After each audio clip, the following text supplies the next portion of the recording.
Hello fellow seekers and collectors, I'm the Cinema Seeker, and on this 9th recommendation video, I recommend the manga series Uzumaki.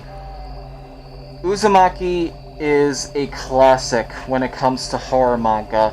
Overall, Junji Ito is just such a fantastic artist and is an icon in manga, not only just in the horror side of things, but just the medium in general. And if you've never read any of his stuff, I highly recommend starting with Uzumaki.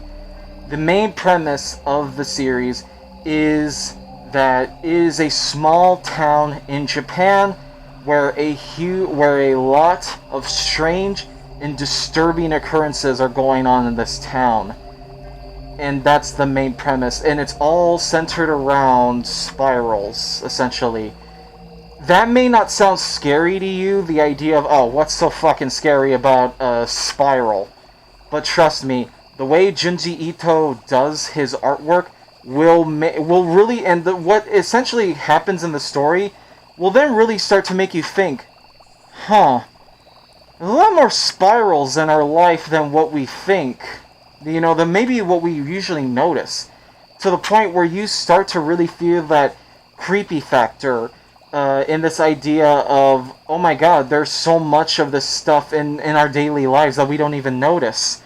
And that to me is what sometimes makes great horror, is this idea of taking something that maybe is a part of our lives and making it far more creepier. Like how with the episode of Doctor Who, Blink, they took the idea of statues and made it horrifying, something that we don't usually think about in our daily lives. Then we ultimately have this paranoia of, oh my god, what if these things were evil? What if they were this terrifying presence? And that's what Ito does with spirals.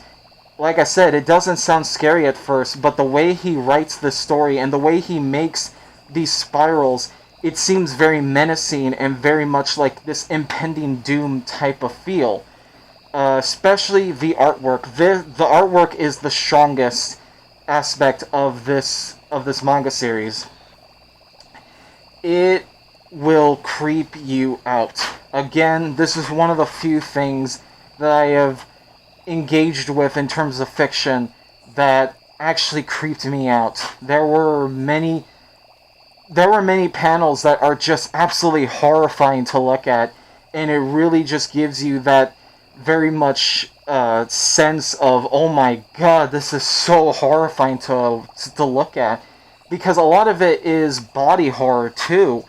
One of Junji Ito's themes that you'll see a lot in his works is the idea of body horror, kind of like a David Cronenberg type of feel. You get a lot of that, body horror type of, oh my god, what if my own body started doing this? And it attacks that primal fear in all of us that says, oh my god, what if our own bodies betray us? And that is expertly handled in Uzumaki.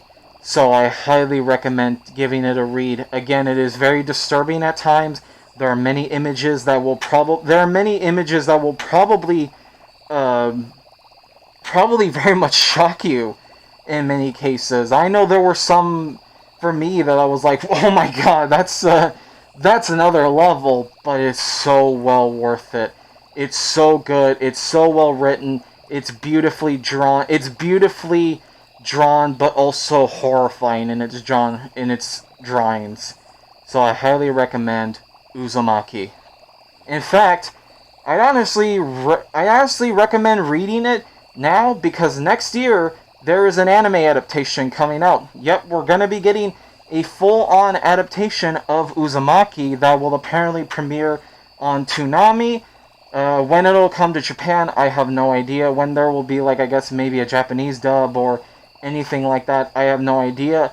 But next year, we are getting a full-scale adaptation of the Uzumaki manga, so now is the best time to read it.